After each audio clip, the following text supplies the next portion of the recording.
Recording in progress. Good evening, everybody. My name is Amanda Nichols. I'm the Communications Director here at Our Revolution, and I'm so glad to welcome all of you to our live Organized to Win call.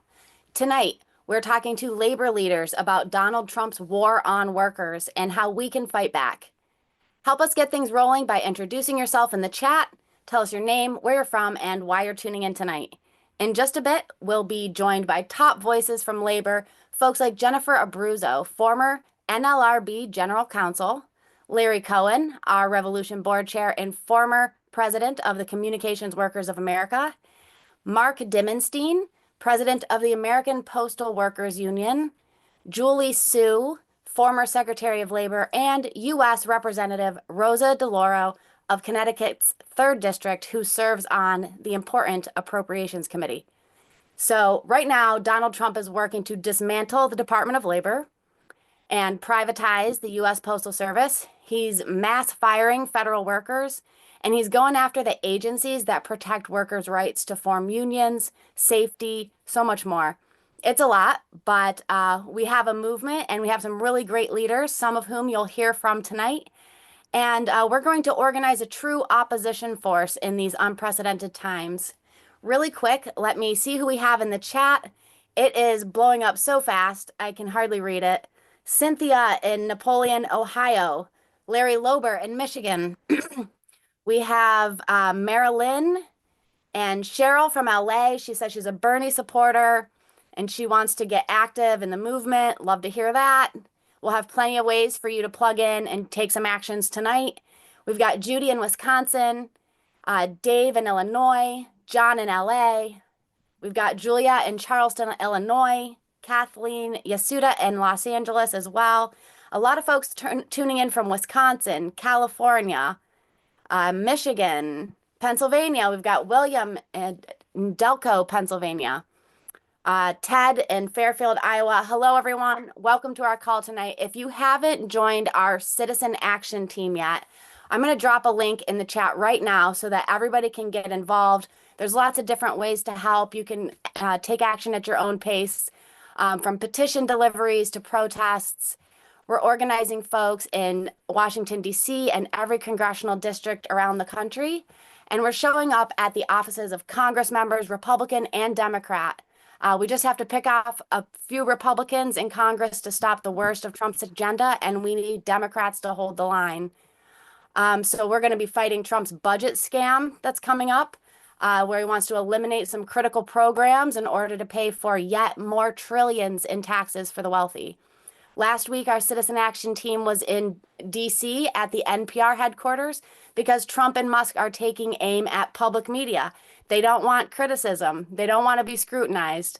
And so that's what we're here to do, is fight back. And there's a lot of ways we can do it. We're not powerless in this moment. So jump on that link in the chat and sign up to get plugged in with Our Revolution's Citizen Action Team.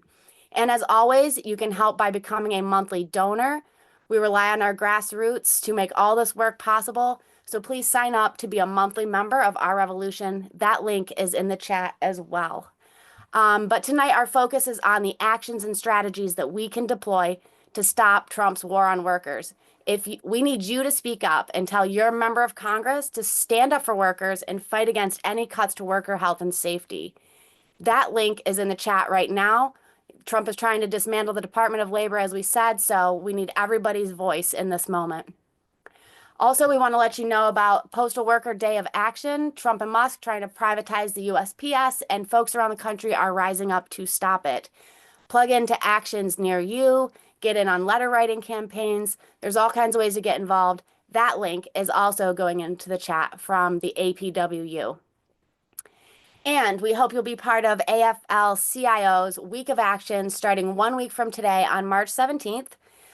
They're gathering to take their own actions as well, getting everybody involved to fight these cuts that are going to hurt working families. So that link is also going in the chat. And with that, we're actually at the 8:30 mark. So I will go ahead and read just a couple more names really quick and then pass it off. We've got Norma in El Paso, Leslie in Colorado, Noah in Arizona, Tony in Beverly, Massachusetts. We've got Bev in New Jersey, Wayne in Ohio. Thank you all for tuning in tonight. And I'm going to hand it over to our host for the evening, Our Revolution's Executive Director, Joseph Gevargis. Joseph. Thank you, Amanda Nichols. Brothers and sisters, good evening. My name is Joseph Gevargis. I'm the executive director of Our Revolution. I want to welcome each and every one of you to our live Organized to Win call. Tonight, we're going to be talking about Donald Trump's war on workers. Trump won the White House by campaigning to be a worker champion. He promised that every decision that he made would deliver more jobs and better wages. He promised to be the greatest job creator that God ever created. Well, brothers and sisters, actions speak louder than words. And right now, Donald Trump is dismantling the U.S. Department of Labor. He's firing federal workers. He's trying to privatize the U.S. Postal Service, and he's going after agencies that stand up for workers who are trying to form unions. Bottom line is that Donald Trump is a billionaire bullshitter. And it's up to all of us to expose his lies and fight back.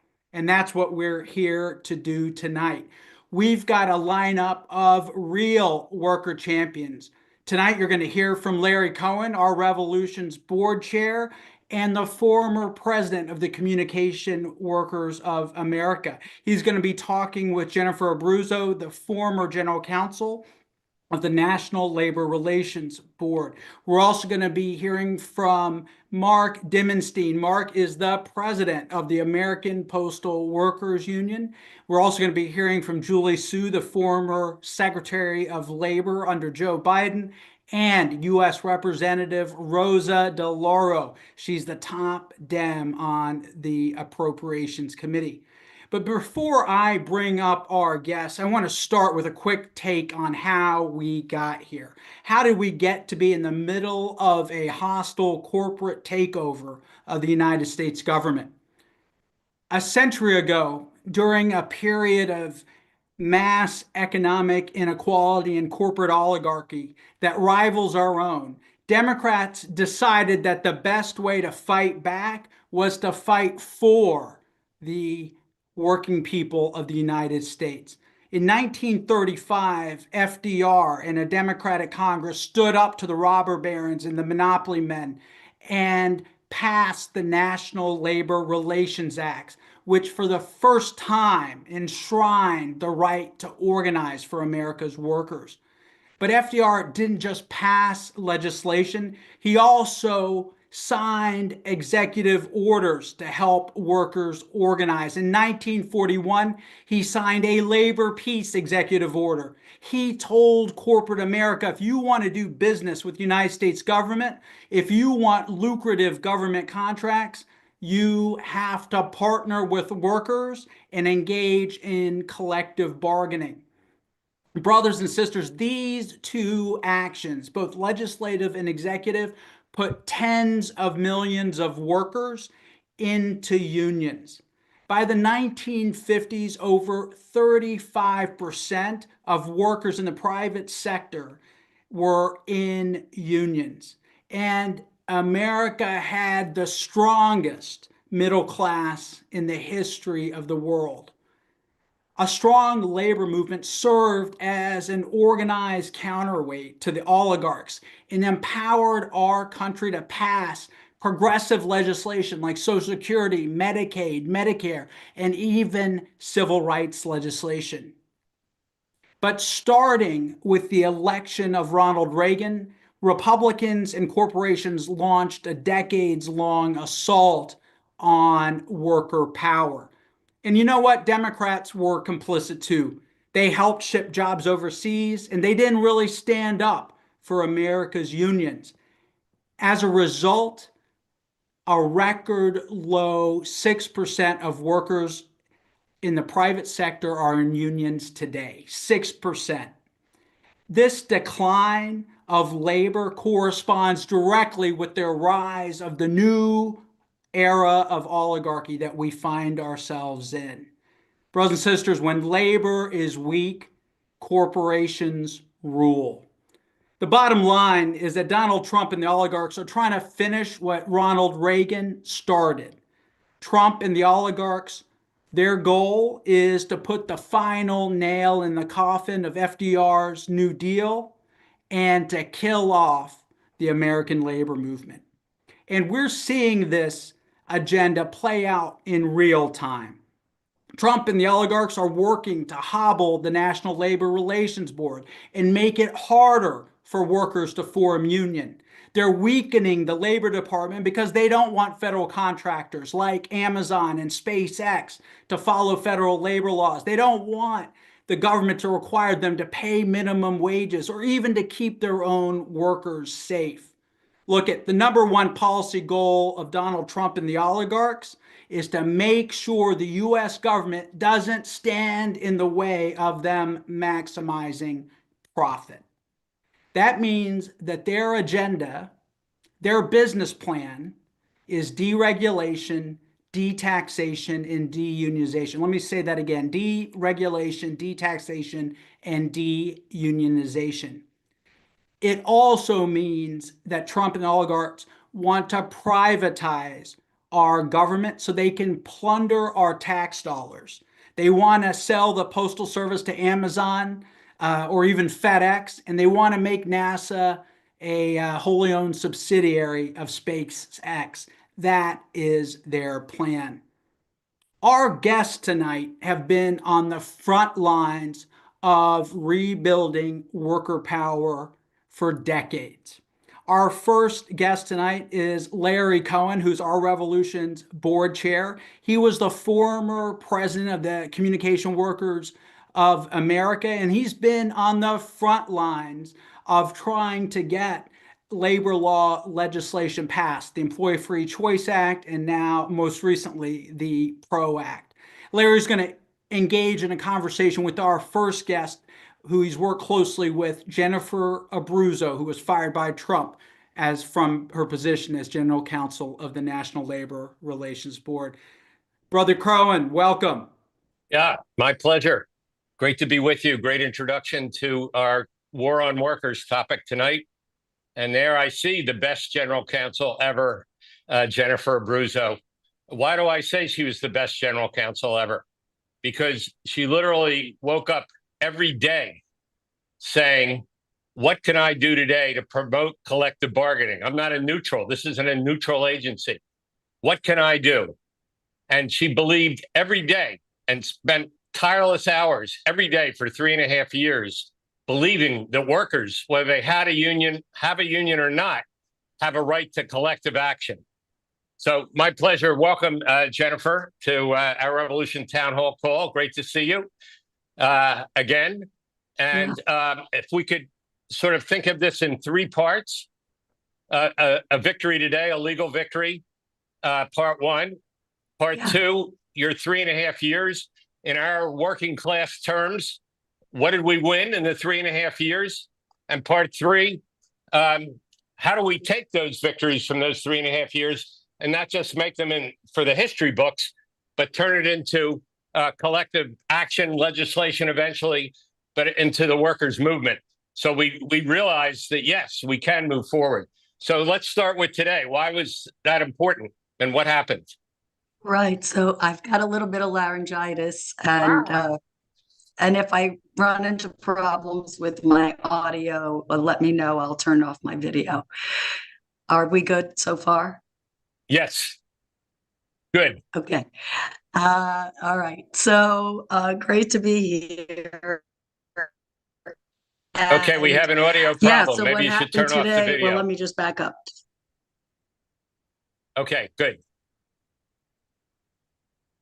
Better? Yes. Yep. Can you hear me? Yes. Okay. Sorry. Okay, so let me back up to my firing real quickly. So I was fired on January 27th, as was board member Gwen Wilcox. We got the same email at the same time.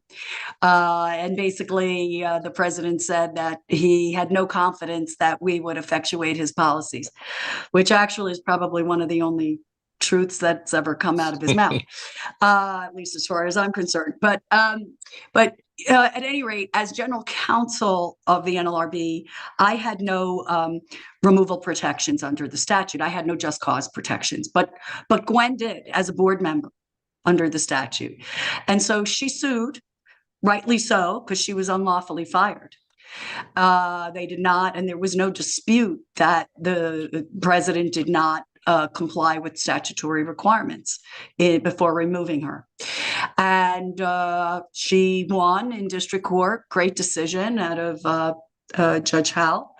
And the judge ordered the chair, the current chair, the Republican, and the sole board member who's a Republican, who's now the chair, ordered him to give her access to cases, to equipment, to her office, to her staff, because she was a Senate confirmed board member and her term has not yet expired, and the president did not lawfully fire her or remove her. So she's back as of today. She came back to the office, was wonderful.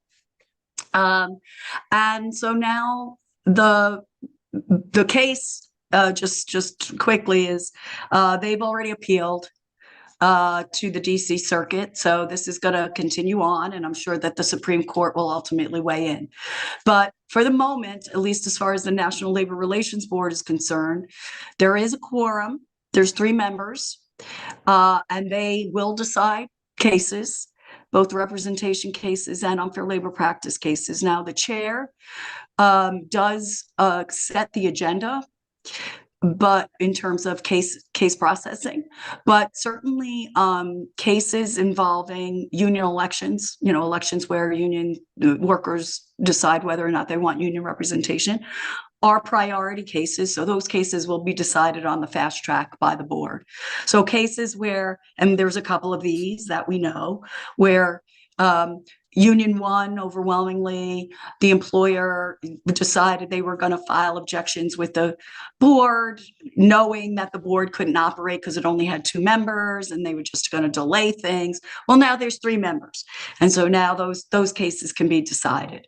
And with regard to unfair labor practice cases, the 3-member board will decide the traditional cases based upon board law. There's not going to be any overturning of Biden board precedent right now. People should realize that. There's 2 Dems on the board and 1 Republican. There's no nominees yet. There's certainly not Senate confirmed Republicans to fill the vacant seats. So for the foreseeable future, the Biden board precedent that, I initiated and then the board agreed with is still current board law. I just want to just say one other thing, and then you can ask me whatever other questions you want. Yep.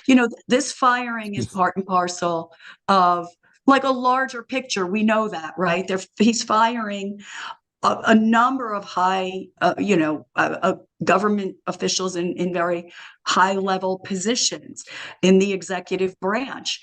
And he believes that he has absolute power to fire, remove anybody in the executive branch, regardless of the fact that they may have just cause protections that Congress has given them, regardless of the fact that they may not perform executive functions, but actually perform more judiciary type functions, like the board members are more like judges.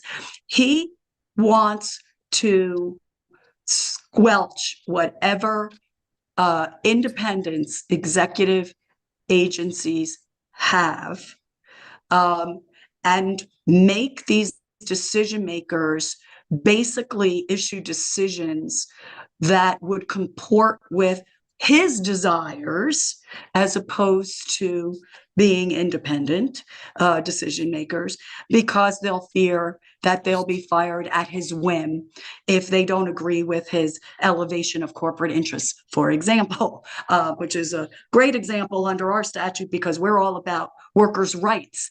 And you've got to elevate the rights of workers to engage in union and protected concerted activity. Certainly, you should not be elevating corporate interests. But luckily, the judges Okay. in these cases, have all said, hey, there's something called the Constitution. There's something called 3 co-equal branches of government. There's something called separation of powers. And we don't live in an autocracy. And we got rid of monarchy rule 250 years ago. So that's kind of where we are. Okay, great. So if we can go from that, and that's, again, lots of legal action to try to preserve some semblance of democracy as the autocrats try to assume total control. But we also want to give people a sense of what we can accomplish, and also where do we take that going forward? Because as all of us believe, we can't just play defense here. We have to imagine what would workers' rights look like. And we got a lot of examples of that during your 3.5 years of bringing key issues to the board. So if you could just really quickly, in our terms, not the legal terms, what are some of the things we accomplished, and how do we then fight for those going forward? 100%. So, right. I mean, we've got to celebrate big and small victories. We have a lot of successes, right? So when I was at the board, at the agency, I had asked the board to consider certain precedent that I felt wasn't comporting with our mandate, which was to protect workers' rights. So they did. So right now on the books, the board law under the Biden board, there's voluntary recognition.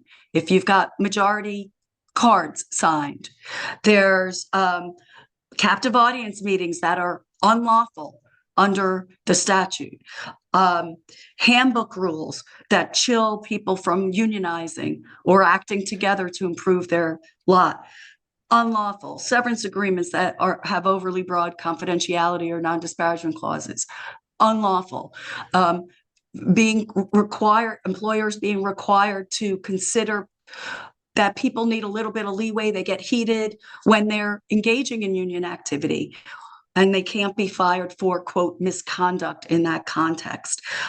First contract bargaining, employers not being able to engage in unilateral changes using their own discretion during first contract bargaining or during a hiatus in bargaining when you're bargaining a successor. Really important. And also, with regard to remedies, the board law is that victims of unfair labor practices are entitled to full compensation. That's all direct or foreseeable monetary compensation for the harms that they received as a result of unlawful firings or discipline. All of those things are still on the books. All of those things, regional directors will issue complaints over, because that is the current law and will remain the current law well into the future. So I think that that's something we need to be celebrating. We've impacted so many workers and families and communities over the past 3.5 years, or whenever these laws, the reconsideration was done and this new law came out, and we will continue to impact, folks well into the future. So I think, we have to maintain hope. Right. It's hard at this moment in time, but it's critical that we do it.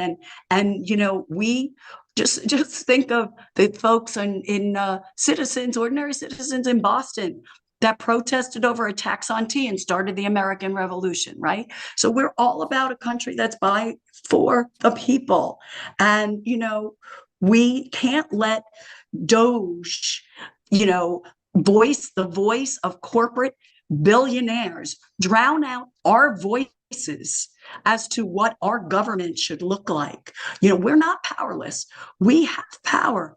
We have the power to change the way we're governed and to change our lives. And if we have to take to the streets to do it, we will. If we protest over inadequate wages and working conditions, if we rail against social and racial and economic injustices, if we go to our representatives and say, you are not representing my interests, you get out the vote, make sure our laws are enforced. These are all things that we can do. We need to amplify our own voices and act in unity, because unless we do that, that's the only way we're going to eviscerate this tactic of divide and conquer. So I Okay. think One go, quick question, go, because go. we're running out of minutes. Okay, Um, sorry. so Right. as we imagine, again, offense, not just defense, as we like to say here, you could imagine even expanding from the PRO Act. Lots of the thousands that are on this call know something about the PRO Act, and we can't go into it. But you can imagine expanding that even further, right? Based on your experience and what you helped accomplish, so that we could actually have labor law that works in real time, not labor law where the employers can run out the clock for years, if not 10, 15 years on a single case. Can we actually imagine that and fight for that? Yeah, for sure. I mean, there's certainly right now, there could be, I don't know if there is, but certainly, I mean, we need to be organizing, we need to be legislating, we need to be litigating, we need to be looking at the court of and engaging with the court of public opinion, because, employers don't like any harm to their reputation. So we do have a lot of power.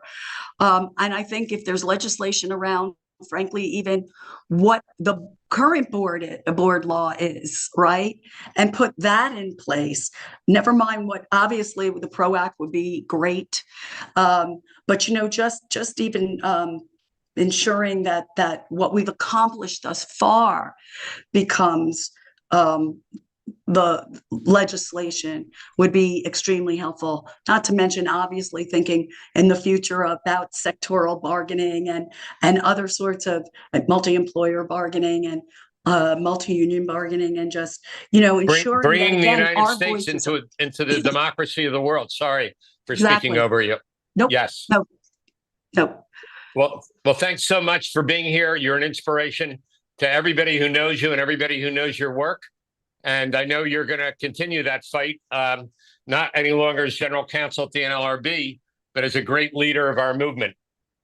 Joseph, any questions? Are we moving on? Thanks, Well, Larry. one question that was in the chat, and Jennifer, you may be able to speak to this. There has been an attack by Elon Musk and Jeff Bezos challenging the constitutionality of the NLRB. Do you have any updates on that? So yeah, there's been a challenge. And frankly, I just want to say one thing. What drives me crazy about this is in the media, all you hear about is the challenge to the constitutionality of the NLRB, as opposed to holding these lawbreakers accountable for violating the law over and over again. Musk alone and his companies, SpaceX and Tesla, both have violated the law. At least we have found that to be the case. But I digress. It just drives me crazy when that becomes the headline, is the constitutionality of the NLRB, when we in 1937 a Supreme Court decision came out saying that we were constitutional. However, big money speaks volumes, and we are. Look, there is a concern. I certainly have a concern that this current Department of Justice is not going to do us justice as an agency. But fortunately, we've got a lot in terms of arguing properly with regard to the challenges that whether to the removal power or the removal power of the president when it comes to administrative law judges and board members. There are so many allies out there that are going to be filing amicus briefs or intervene. And so we're on it. We're on top of it. So even if the administration is not going to, protect us and protect our independence, we're going to fight to ensure that we're protecting it. And then the judges will ultimately need to make the final determination. So in the courts, in the streets, and in the Congress. Yes. Exactly.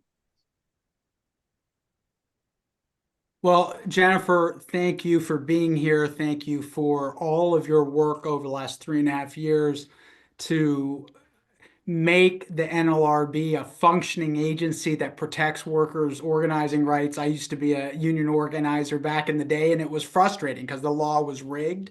It was so hard to win. Larry knows this. And so thank you for the transformative changes. And now it's really up to all of us as a community, make sure that those changes stick and that we don't go backwards. And as Larry, our chair, likes to say, forward ever, backwards never. Onwards. Larry? Onward. Thank you. Thank you. And Larry Cohen, thank you again for being here. Larry is our board chair. He's actually on vacation, but wanted to be here because organizing is near and dear to his heart. So thank you, Larry, for taking some time off your vacation.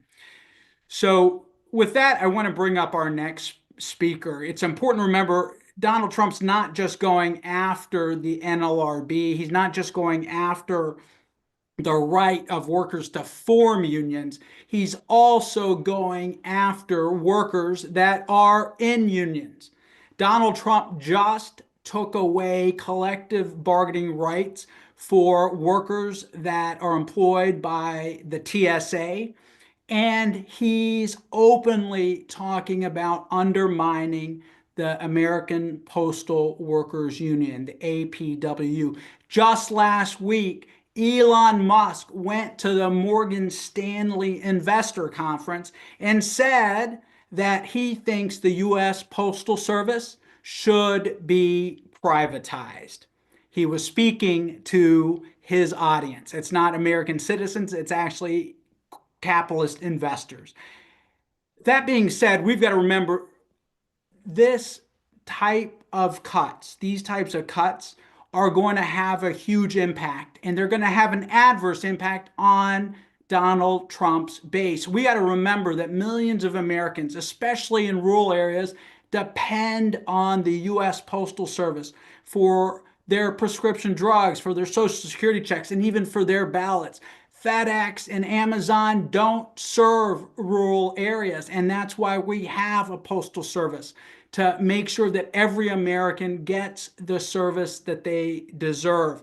But that being said, the Postal Service is under attack, and we're proud to have Mark Dimenstein here. He's president of the APWU to talk about how Postal Service workers are fighting back. There's going to be a national day of action on Thursday, March 20th, and Mark's going to tell us how we can all get involved and fight. Brother Dimenstein, welcome. Oh, thanks so much, Joseph, and everybody. It's good to be here with so many fighters for justice. And I'll try to talk fast because I know we're on a strict time frame. But it's hard to talk about postal privatization without talking a little bit about privatization in general, because it's so misunderstood with so much propaganda. The private sector can do it better. It's more efficient. It'll save taxpayer dollars and all these things. So I think it's just to start off in the mile-high view.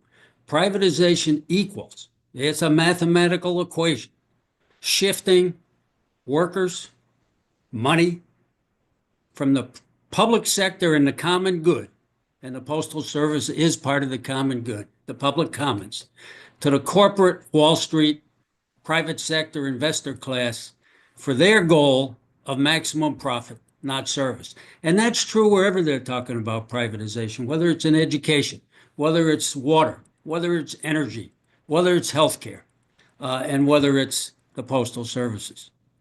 And it's also worth pointing out that unfortunately, and it's come out in some of the comments that we've already gotten, we're not unique right now as postal workers, as we witness a fast and furious effort of this new administration to really wage a billionaire-led authoritarian coup as they hollow out government services and many needed services that the people need.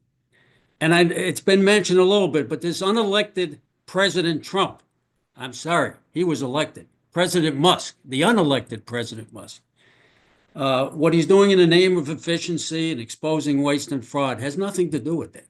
It has to do, again, for enriching the billionaires and paving the way for massive tax breaks for the corporations and the wealthy elite. And Joseph, you just referred to the JP Morgan conference. It's in my notes. But in addition to raising the post office, what he said was, I believe in privatizing everything. So there it is, right out of the horse's mouth.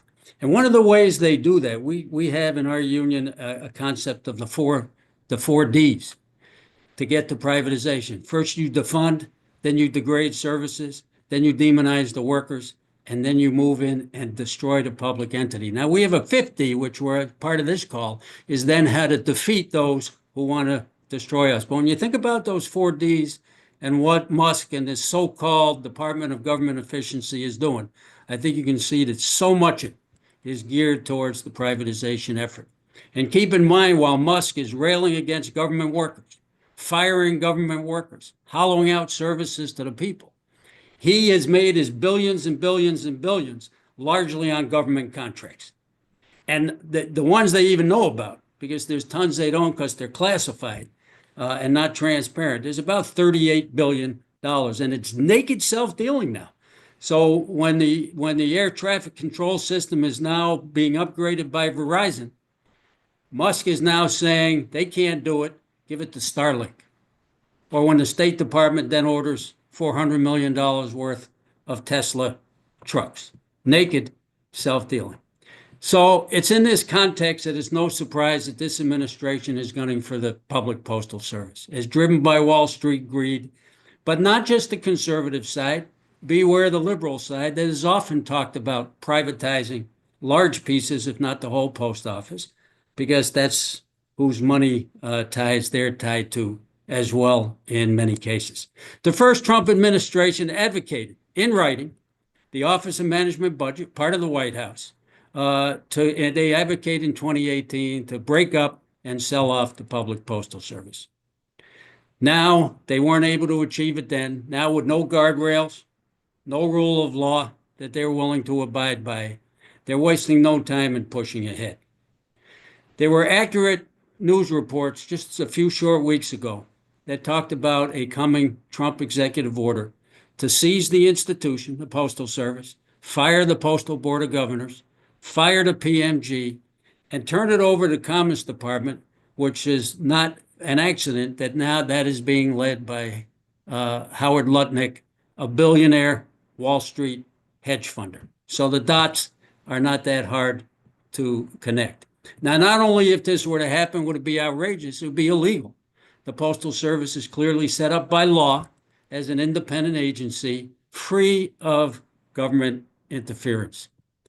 But again, we got to be very clear on what's driving this. So the president said a little while ago, talking about the post office, well, the idea of privatization has been talked about for a long time, and a lot of people really like it.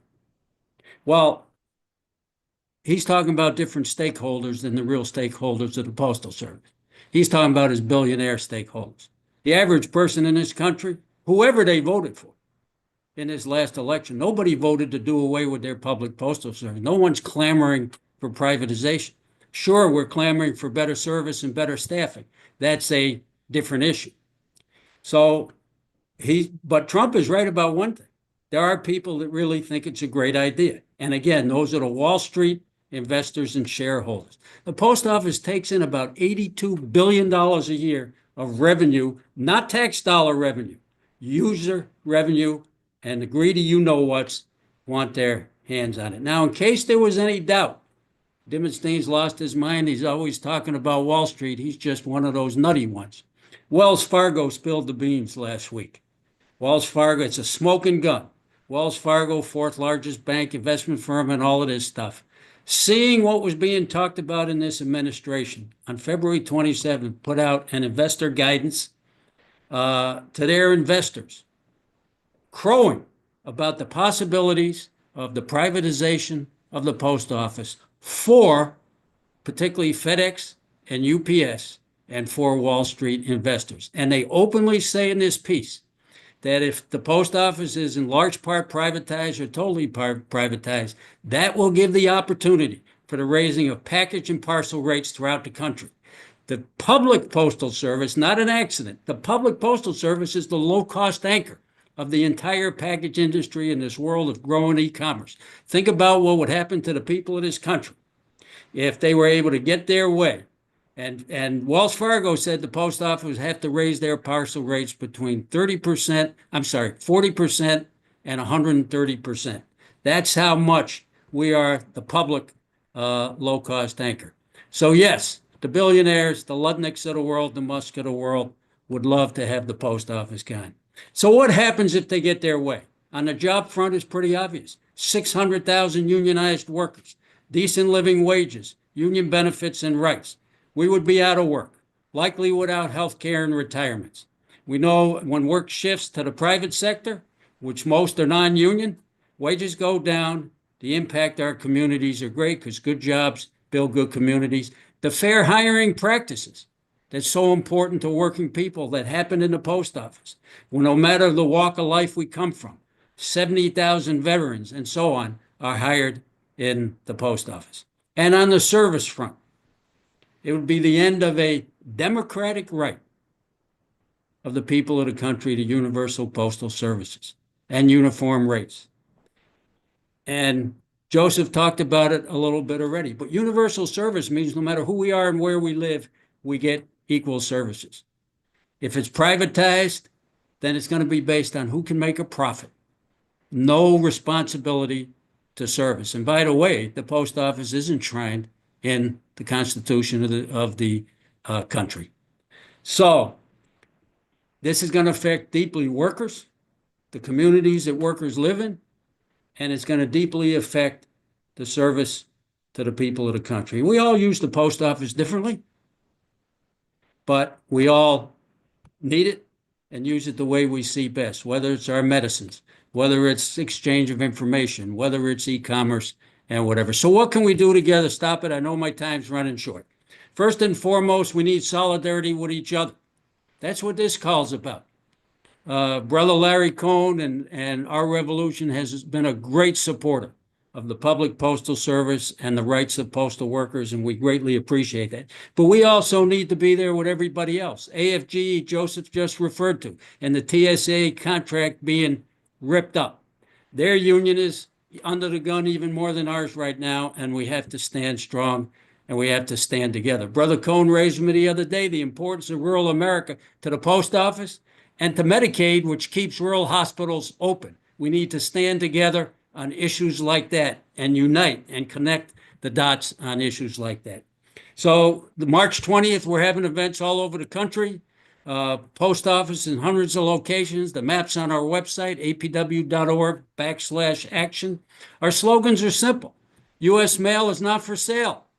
The post office belongs to the people and not the billionaires. Hands off our post office. We're asking people to call and write members of Congress. No to privatization. We're encouraging people to get their Congress people endorse House Res 70. That's not a piece of legislation. It's a sense of the House, but it's an anti-privatization sense of the House, very important. And soon there will be a bill, a similar sense of the Senate. In the Senate, we don't have that number yet. It has not been introduced. And we also are encouraging everybody to go to, again, apw.org/action or text action to 91990. I think it's in the back of my screen as well. Thank you so much for the time. Solidarity forever. Let's stand strong together. Back to you, Joseph.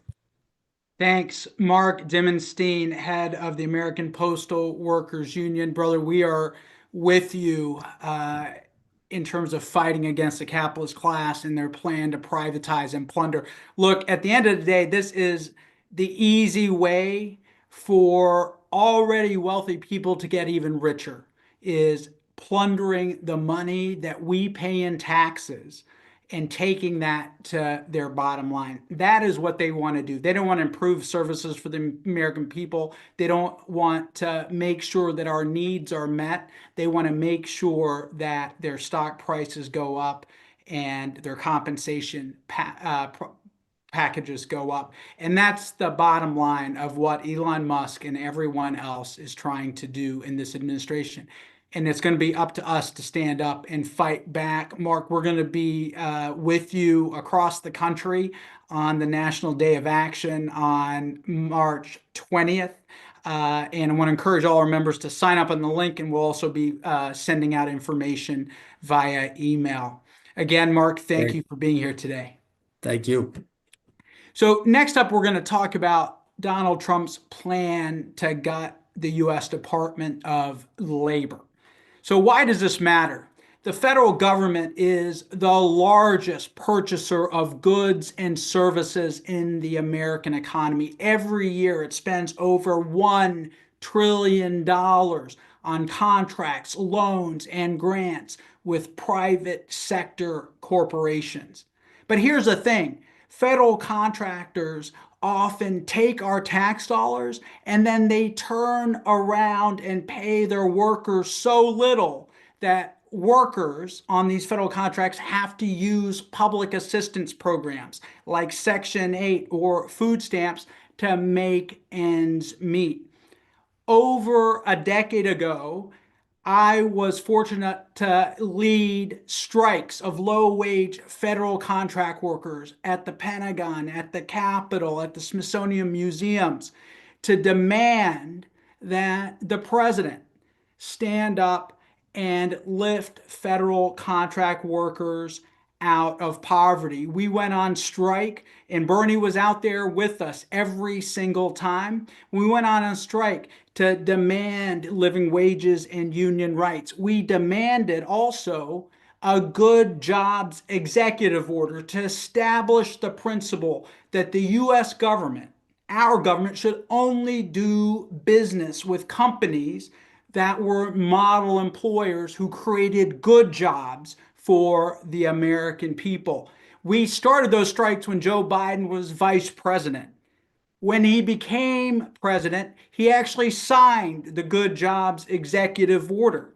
And our next guest, Julie Su, served as Joe Biden's labor secretary, and she led the implementation of the transformative Good Jobs Executive Order across the United States government. And again, this Good Jobs Initiative was designed to leverage federal funding to make sure that our tax dollars created good jobs in the private sector. Julie not only led the Good Jobs Initiative, she also helped fight for safe workplaces. She helped protect workers from heat and other dangerous working conditions, and was a leader in fighting against employers who engaged in wage theft. That means stealing money from their own workers. She was a transformative labor secretary, and we're proud to have Julie Su with us. Welcome, Julie. Thank you so much, Joseph. Thanks for this gathering, and great to be here with friends. So we've heard a lot about the Trump administration's cuts to everything from airline safety to cancer research. And tonight we want to be very clear that what they're doing to workers is not just cuts. They've launched a full-scale war on working people. Now, this isn't actually surprising when we look at who's making these decisions. They're billionaires, but not just any billionaires. They're billionaires who've talked publicly about their disdain for unions and laughed about firing workers who organize and go on strike. Donald Trump called Elon Musk the greatest for doing it. They're billionaires with a long record of abusing workers who have built hotels and corporate empires off the backs of workers who were injured on the job and weren't paid what they were owed. And the Department of Labor investigates these violations. So gutting it isn't about preventing abuse. It's about enabling their own. So how are they doing it? Well, because they want to do bad things but not have to own them, they've asked the agencies themselves to come up with the cuts. In the memo that Elon Musk, and his folks sent out, it said, because of the work of the federal government benefits radical interest groups, these cuts are justified. Well, I thought we should take a look for a moment at who those radical interest groups who depend on a strong DOL are. Workers on construction sites who should have fall protection, community college students looking for a job, firefighters and first responders injured and in need of treatment, nursing mothers who return to work, employers who need a skilled workforce, childcare providers who enable parents to go to work, and healthcare workers who care for us, families devastated by fires, hurricanes, and other natural disasters. Cuts to the Department of Labor will mean more 13-year-olds working the night shift, cleaning the kill floor of meatpacking plants, where their small hands are barely big enough to hold the tools that they're required to use. It will mean more working people putting in a 50-hour work week and getting paid for just a fraction of the hours that they worked. It will mean patients being denied coverage for a life-saving treatment. These are things that actually happened in the last few years. And when I led the Department of Labor, we cracked down on all of it. In one case, we collected over $1 million for 51 workers at a Pennsylvania restaurant. The employer was stealing a portion of the tips that they earned each day.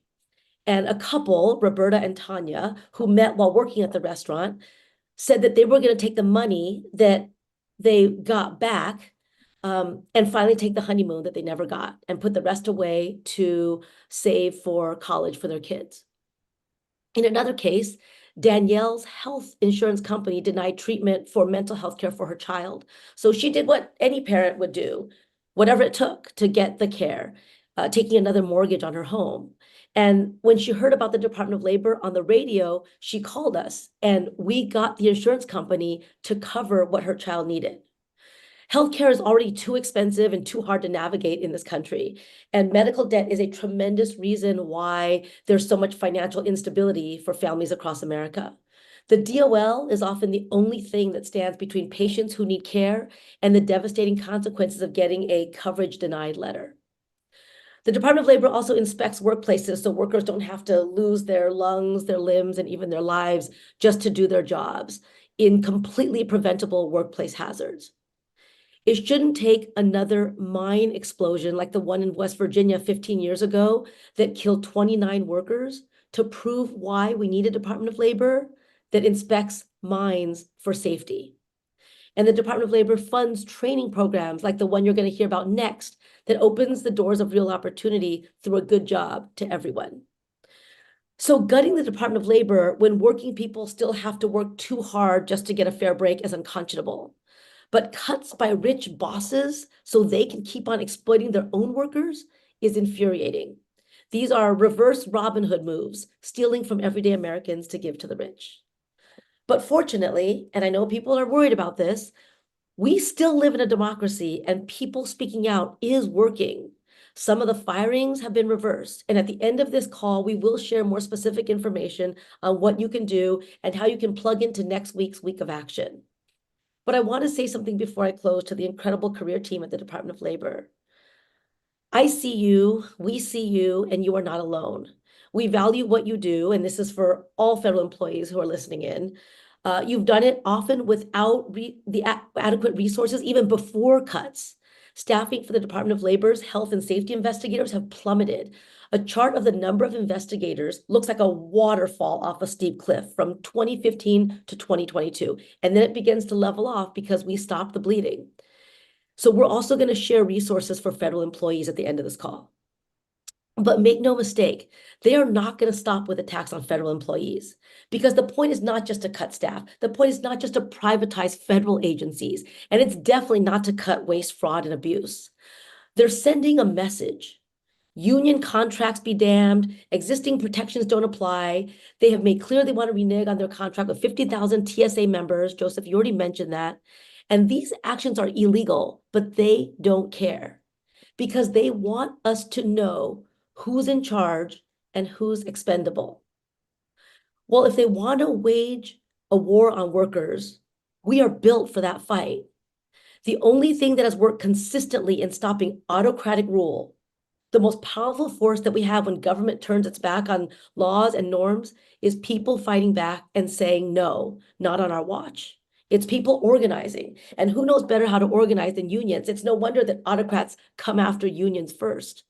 And for those feeling overwhelmed, it's worth remembering the actions that work never feel like they matter until they do. So we're going to share more information in a moment about what you can do. But first, I am thrilled to be joined tonight by Cristina Barrias with the Chicago Women in Trades. We were proud to fund their really impactful work. And Cristina, I'm going to turn it over to you. Thank you, Julie. It's so great to see you. I totally miss you, and we totally love you here. My name is Christina Burles McEntee. I am a plumber by trade out of Chicago Local 130, and everything that Julie is saying is very true. Listen, the construction trades is hard enough as it is. It is not a trade. It's not an industry made for everybody, but it is not impossible, and it is something that you can do. Chicago Women Trades is a pre-apprenticeship program that helps introduce people to these jobs, these careers, these things that can last a lifetime. And what is happening right now with this administration and the funding of these agencies is horrible because it goes against everything that workers need. OSHA, listen, I'm a woman.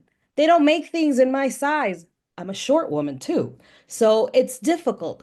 This is where we need the Department of Labor, the agencies within the Department of Labor to come out. You know, they set the standards, they set safety standards. We want to be able to go to work and then come home to our families in one piece and protected.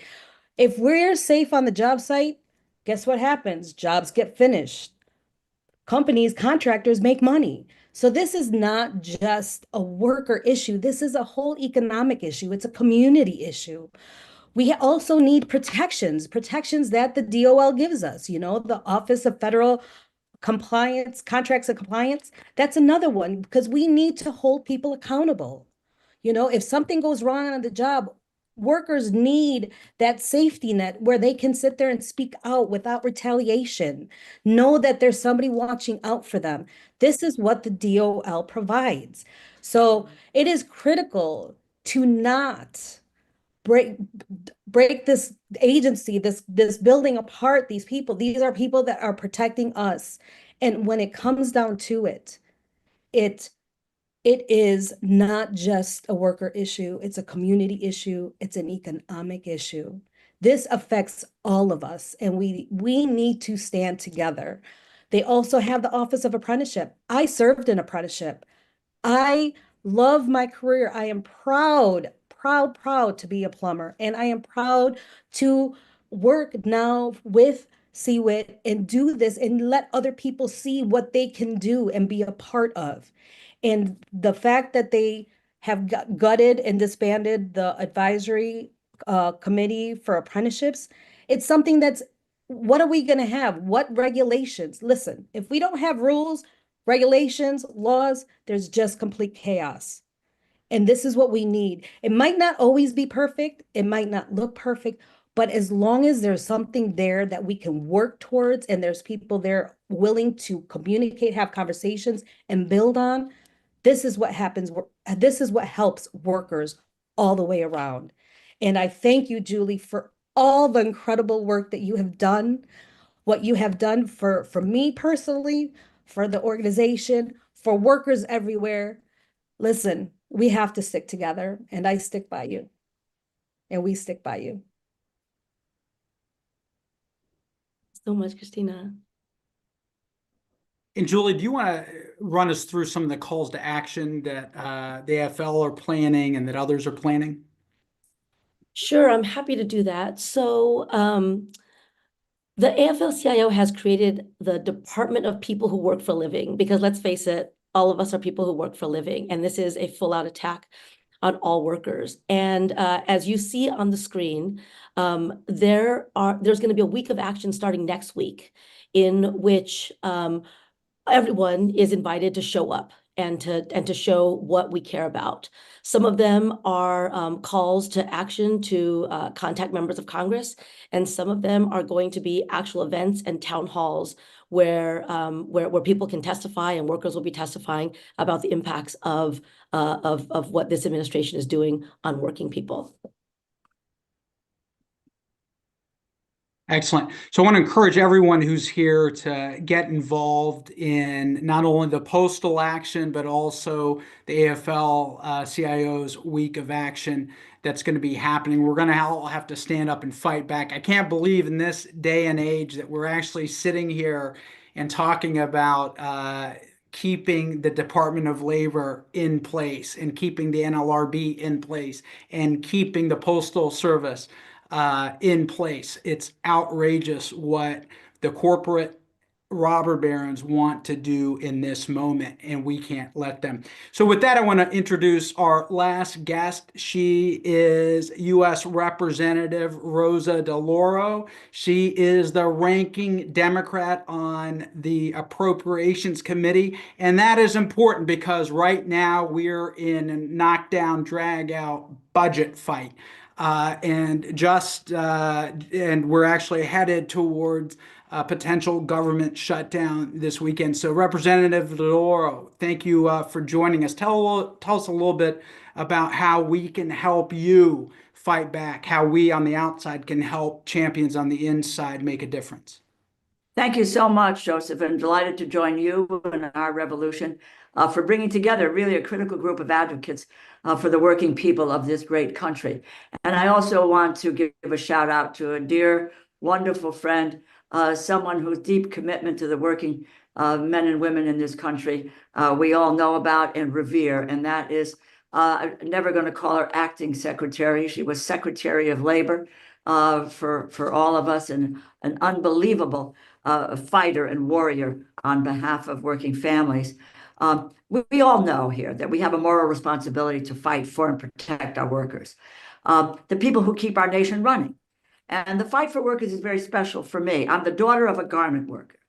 My mother toiled in the sweatshops in the city of New Haven, Connecticut, in the garment industry. She sewed shirt collars and dresses, piecework for pennies each. I used to go there to pick her up after school, and I watched these women with their hunched shoulders over the machine, listening to the din and the whir and the unbelievable noise of the power machines.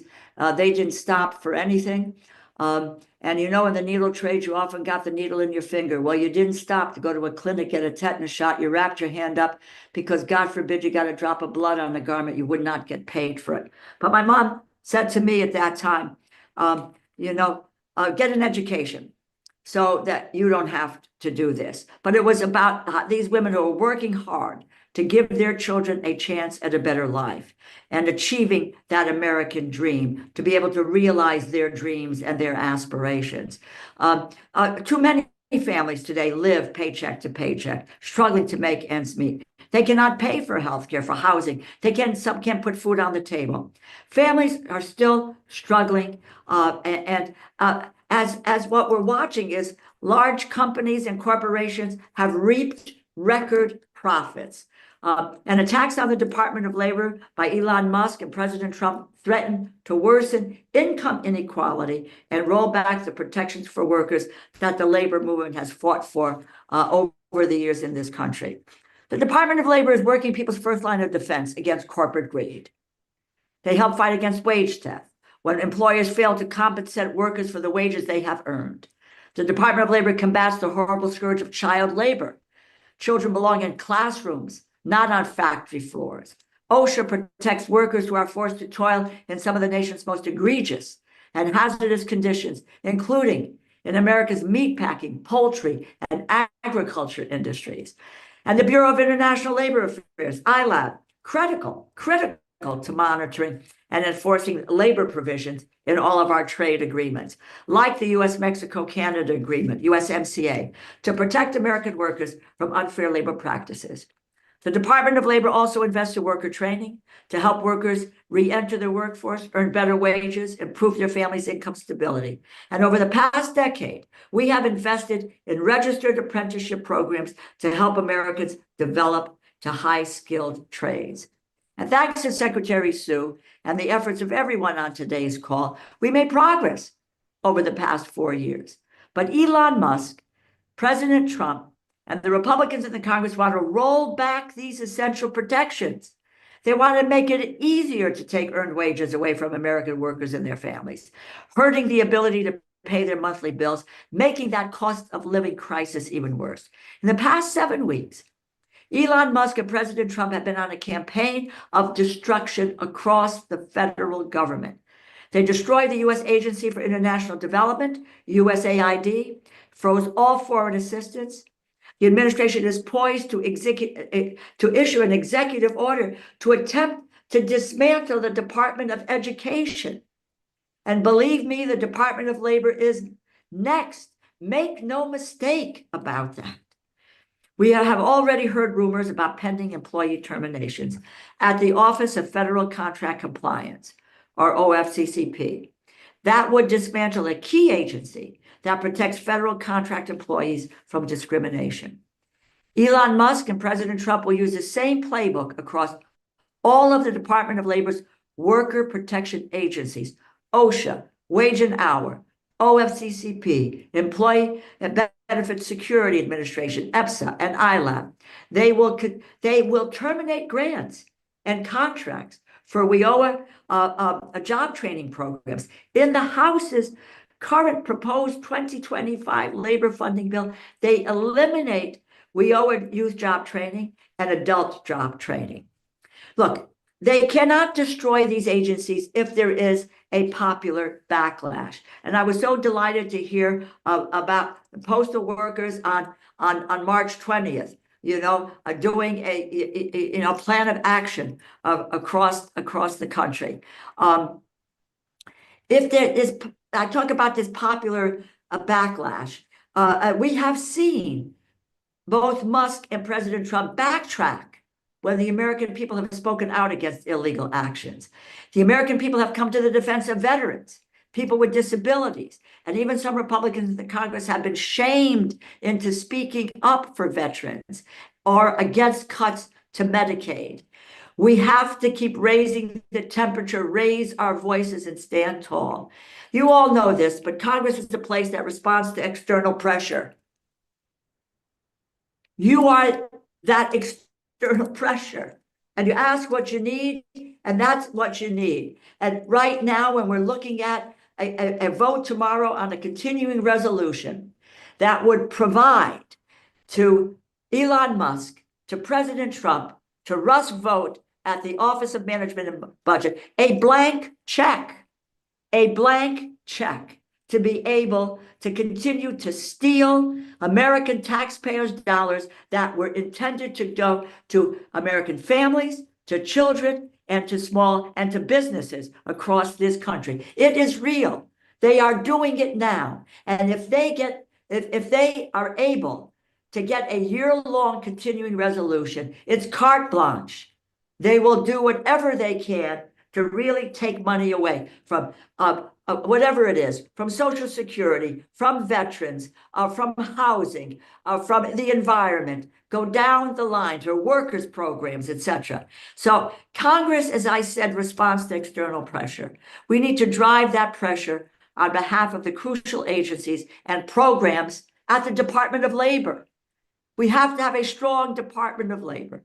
Workers, middle-class families depend on us. You and me. This is an inside and an outside game, my friends. Your advocacy is so critical. We are trying. We can't sue. We do not have standing in the House. We're in the minority. Only the Republicans.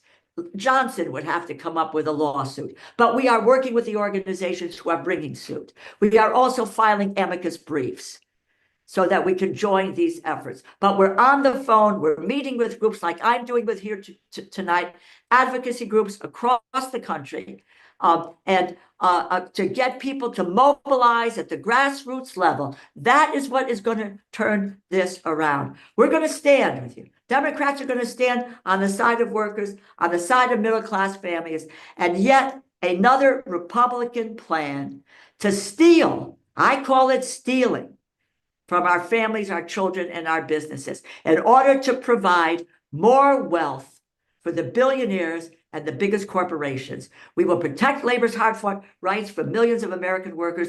We will demand solutions that lower the cost of living, which was what the election was fought about. And we lost that. To date, he has done nothing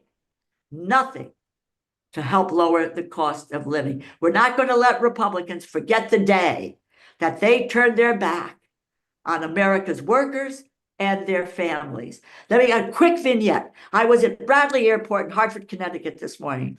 My husband and I were there to fly down to Washington, and two TSA employees came up to me. And they said, Congresswoman Dolores, sorry to bother you. We don't want to delay you from getting your flight. But we were just told we're out of a job. They've canceled our union contract. The man said to me, I'm here 25 years. It was after 9/11 that they hired us. And now I'm out of a job. I don't know what I'm going to do. I don't know how I'm going to take care of my family. That is the reality of all of this. And we need to be there. We need to fight. We need to stand up tall. And we cannot allow them We cannot allow them to dismantle the federal government and to dismantle the rights of working people in the United States. Too many people have died for those rights all these years. Too many people have died to see working men and women succeed. Let's join together. Let's stand side by side, and let's beat the you-know-what back so that we can win this fight. Thank you. Thanks very, very much. Congresswoman Rosa DeLauro, thank you for taking the time to join Our Revolution's Organized to Win call. Again, I want to just underscore that members of Congress can't fight the good fight alone. Every movement that's made progress, every law that has gotten to the president's desk, whether it's civil rights, whether it's labor law, took a movement, an outside organizing movement to make it happen. And that's what we have to do. Rosa DeLauro, we love you, but we know you're not going to save us, or Ro Khanna or Pramila Jayapal. It's really up to us as citizen activists to step up. And that's why I want to encourage everyone to get involved in the AFL-CIO Week of Action. Also want to encourage everyone to fight for be a part of the U.S. Postal Service's Week of Action. That's going to be on March 20th. We're going to be sending out emails encouraging all of our members around the country to get involved in this fight. We've been fighting for the Postal Service for a long time and for the postal workers. And finally, last but not least, I want to encourage everyone to become part of our citizen action team. We are fighting and organizing in every congressional district around the United States. We're fighting on Capitol Hill. And we need you all to get involved with us. And last but not least, if you don't have time, want you to encourage you to become a member. We are not funded by George Soros. We're not funded by the billionaire class. Like Bernie, we are small donor funded. And that is what it's going to take to continue to build our movement against the deep pockets of the capitalist class. And with that, I want to thank everyone for being on our call today. And let's close out with our chant. Please unmute your microphone and say it with me, because this is truth. When we organize, we win. We win. when we organize, We win. when we organize, We win. Good night, brothers and sisters. Solidarity. Record.